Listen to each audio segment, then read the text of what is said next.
Remember the thrill of unboxing a new pair of sneakers? That fresh smell? The sense of possibility? Sneakers are more than shoes, they're statements, memories, and milestones. From the first day of school to the winning shot, they mark our lives. They connect athletes, artists, and everyday people telling stories about who we are. This isn't just footwear, it's a culture that's shaped the world for over a century. Our journey starts with simple beach shoes and ends with high-tech kicks worth thousands. We'll explore the brands, the icons, and the moments that made sneakers legendary. Every sneaker has a story, a blend of innovation, competition, and art. For many, sneakers are self-expression, a silent way to show style and confidence. They link us to heroes, from Michael Jordan to hip-hop legends. This global community is built on passion for design, history, and the stories behind every scuff. Lace up as we trace how sneakers became a multi-billion-dollar industry and a symbol of modern style. We'll reveal the secrets behind iconic designs and the moments that made them history. From canvas and rubber to 3D printing, this is the story of the sneaker, a story still being written. Let's get into it. Let's rewind to the 1800s, before logos and hype. People needed comfortable shoes for leisure, especially at the beach. Enter vulcanization, Charles Goodyear's process that made rubber strong and flexible. The result? Plimsolls, light, comfy, and affordable shoes with rubber soles and canvas uppers. They weren't about fashion, just function. You could sneak around quietly, hence the name sneakers. The US Rubber Company launched Keds in 1916, marketing them as the first quiet shoes for families. Across the Atlantic, J.W. Foster and Sons, future Reebok, created the first running spikes for athletes. This was revolutionary shoes designed for specific sports, not just casual wear. These innovations laid the groundwork for the athletic shoe industry. Two key ingredients emerged: the everyday plimsoll and the performance-driven athletic shoe. Early pioneers solved simple problems but sparked a revolution in fashion, sports, and culture. The sneaker was born in practical factories, not flashy studios. It started quietly but would soon make a lot of noise. From humble beginnings, sneakers would change the world. The foundation was set for a global phenomenon. The revolution had begun. In the early 1900s, basketball needed a new kind of shoe. Converse answered in 1917 with the All-Star, high-top canvas for ankle support, diamond-patterned rubber for grip. Enter Chuck Taylor, player, salesman, and sneaker legend.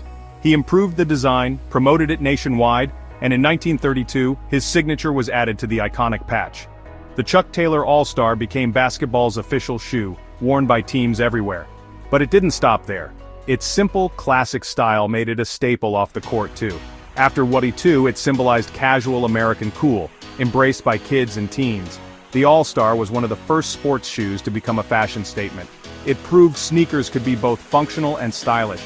The blueprint was set athlete endorsement, on-court performance, street trend. Converse dominated for decades, selling millions. The All-Star became an icon, rebellious, creative, timeless. It was more than a sneaker, it was a cultural touchstone. The legend had begun. World War II changed everything, including sneakers. Rubber was rationed, slowing civilian sneaker production. But sneakers became part of military training, introducing soldiers to their comfort. After the war, returning soldiers wanted sneakers for everyday life, fueling demand. Sneakers shifted from sports gear to symbols of leisure and the new suburban lifestyle. The 1950s saw the rise of the teenager, rebellious, independent, and wearing sneakers. Paired with jeans and leather jackets, sneakers became the uniform of youth rebellion. The Chuck Taylor All-Star reigned, but new players emerged. In Germany, Adi and Rudolf Dassler split, founding Adidas and Puma, sparking a legendary rivalry. This competition drove innovation and globalized sneaker culture. The post-war era set the stage for sneakers as symbols of freedom and rebellion. The revolution was now unstoppable. The 60s and 70s brought a fitness boom, jogging was in, and runners needed better shoes. Adidas and Puma innovated with new materials and features, but a new challenger emerged: Nike. Founded by Phil Knight and Bill Bowerman, Nike obsessed over lighter, better shoes. Bowerman's waffle iron experiment led to the iconic waffle sole, lightweight, grippy, revolutionary. In 1972, Nike launched the Cortez, capturing the running spirit with its bold swoosh. Scientific research entered sneaker design, focusing on biomechanics and injury prevention.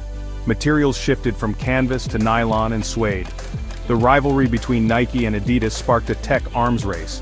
Sneakers became high-tech equipment, not just shoes. The stage was set for the next evolution. The 80s were all about basketball and street culture. Hip-hop exploded in New York, and sneakers became the foundation of the look. The Adidas superstar, immortalized by Run DMC's My Adidas, became a hip-hop icon. Adidas signed Run DMC to a groundbreaking endorsement deal, linking sneakers to music and street style. Meanwhile, Michael Jordan's arrival changed everything. Nike gave him his own shoe, the Air Jordan 1, sparking controversy and massive demand.